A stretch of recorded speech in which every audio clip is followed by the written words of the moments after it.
Hello friends, today we are going to see the disease of crucifers and their management.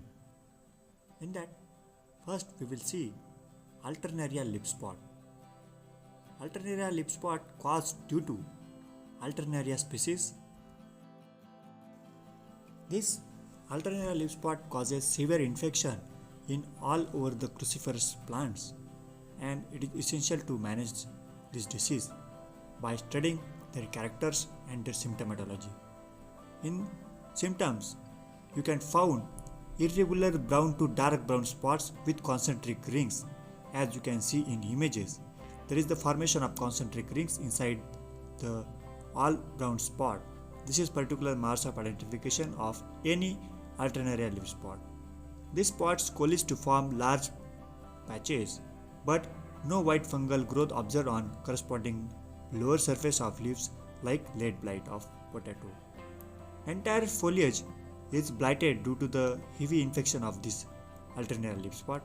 This fungus produces alternaric acid which is very toxic, and due to that the plant got sick.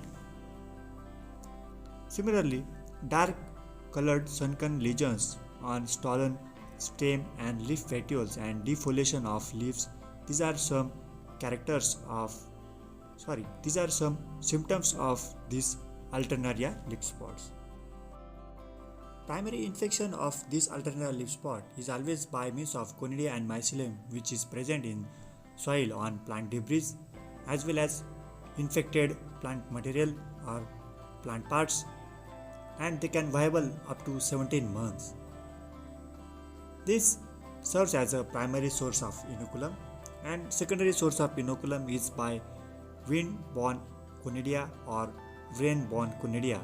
They may migrate from infected plant to healthy plants, and high temperature alternating with moist periods are favorable for development of this disease. Similarly, frequent and heavy rains helps in abundant sporulation of this fungal pathogen. Optimum temperature range for survival and development of this fungal pathogen is 25 to 30 degrees Celsius. Now we will see the management of this disease.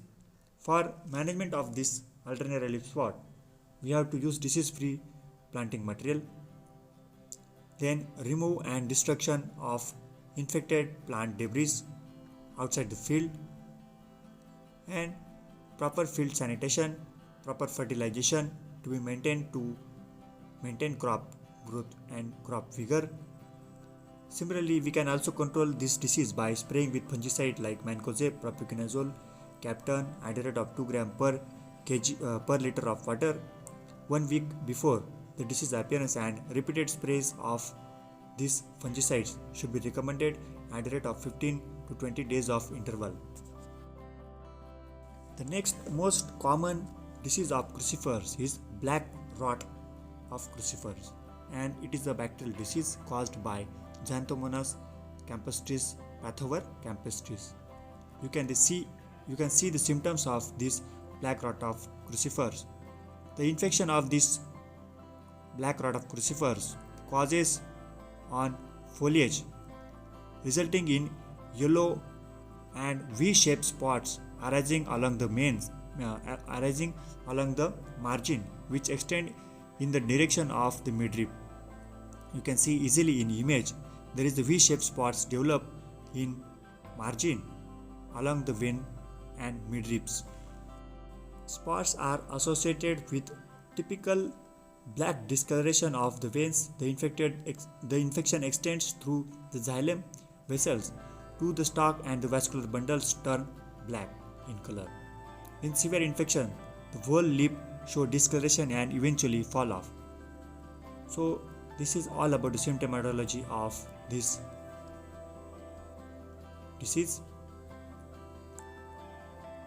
Black rot of crucifers is spread rapidly during warm, humid weather with an optimum temperature range of 27 to 30 degrees Celsius at 80% and more than 80% of relative humidity.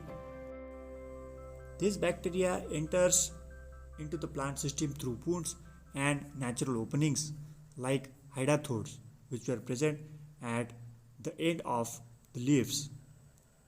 Now for management of this bacterial pathogen, we have to use antibiotics like erythromycin, streptocycline or valedamycin.